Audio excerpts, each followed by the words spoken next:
Well, we're doing this again, and I hope it's going to be a short one, but I'd like to talk to you about gender dysphoria. It is something a lot of people know, but they don't really understand, and generally speaking, it is impossible to feel what it is unless you go for it, like many things. Like, people don't know what depression is unless they had depression before, and it's very difficult to explain to someone what gender dysphoria is, because it's not simply I want to be a woman, I want to be a man, I want to be non-binary, I want to be both at certain times. It's an intimate feeling in you that can cause a lot of problems if it's bottled up. Similar to when people are afraid of coming out of the closet when they're gay, when they're bisexual, when they're pansexual, when you get the idea. I'm starting to run out of sexuals here, but gender dysphoria for me personally, I didn't really know I was transgender, but I had inklings before, and generally speaking it's one of the reasons why I probably did so poorly in the beginning stages of my life, because I had no real indication of how I was until I got hormones, which was about 3 months ago. As you can see, I have a new pack of hormones here. Yay, I'm on my second pack of hormone type.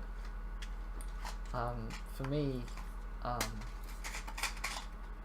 I didn't feel so good. This is 21 years, 5 years of knowing since I was 16, and for a lot of those 5 years I've been in very bad places. For some it can be sounding like the opposite sex, which is not the sex they want to be. For female to males, it can be having breasts, particularly those with larger breasts, because those are incredibly difficult to hide. They don't want to see it. For others like me, it can be the fact that I don't have breasts, I sound male.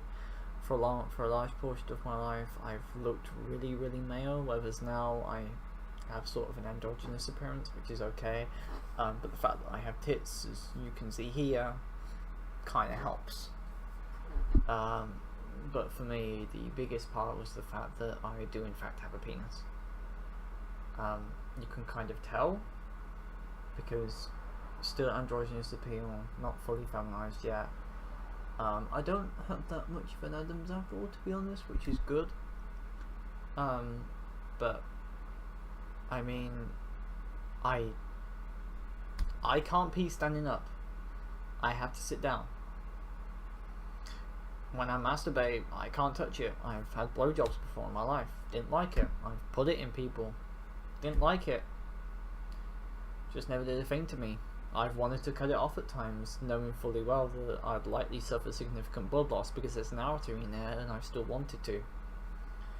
Only reason why I have it is because if I don't get a transplant, I'll need the inside skin of the penis to be able to create a vagina, which is roughly the same tissue, and this tissue here is also the same tissue used in vaginas, which is probably why guys like blowjobs so much. But for the most part, I felt very odd with myself, and only recently have I started wearing more,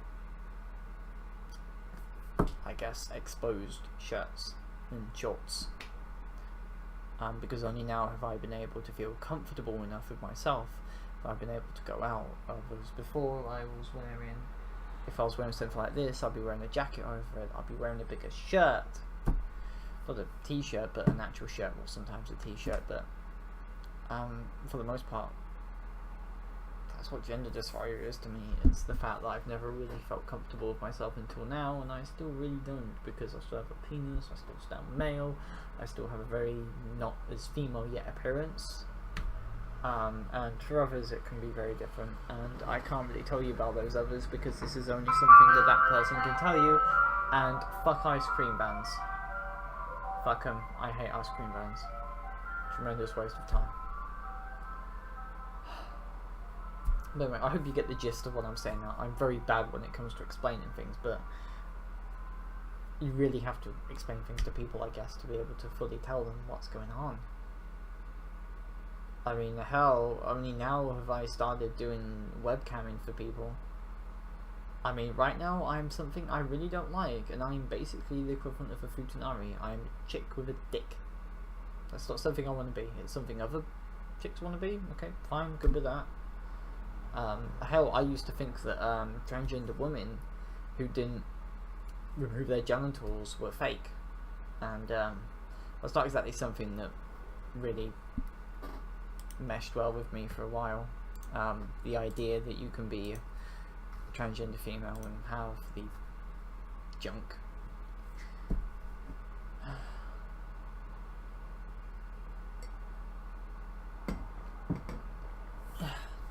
But that's how it felt, and then eventually I met Rana. She eventually convinced me. Well, not convinced. We didn't talk about it, instead I eventually grew comfortable. And that's gender dysphoria, really. It's not really being comfortable with yourself, and if you don't take care of it, you're going to be bottled up for a long time, and bottling those kind of emotions up will never, ever end well. I know some people go stealth, but those people are just delaying the inevitable, which eventually there will be an outburst. And parents and family sometimes, I mean, personally for me, I pretty much said, you accept me or I'm leaving, and I'm their only child. So that's how it happened for me. We're good now, but for a while it was pretty tense. But yeah, that's it. I'll talk about some other subject. Hell, if you want me to talk about a transgender subject next time, just fucking go below in the comment section and speak out. It's okay. Also, do you like my hand signals? The whatever, I don't know. Hand signals look good to people. I don't fucking know. It's like whatever. I'm talking to people. But anyway, that's it for now. Let me know what you think in the comment section. Should I continue doing these kind of short video essay things? Actually, I'll put stream now. Shit. I'll see you all later. All right. Take care of that, guys. Like, comment, subscribe. Tip me if you can. Tips are always nice. I'm trying to pay off my monthly rent. I'm trying to pay off my monthly rent to my parents right now, and it's all going tits up as you. Okay, I need to stream. You need to do whatever you're doing for life. So see you all later. Bye.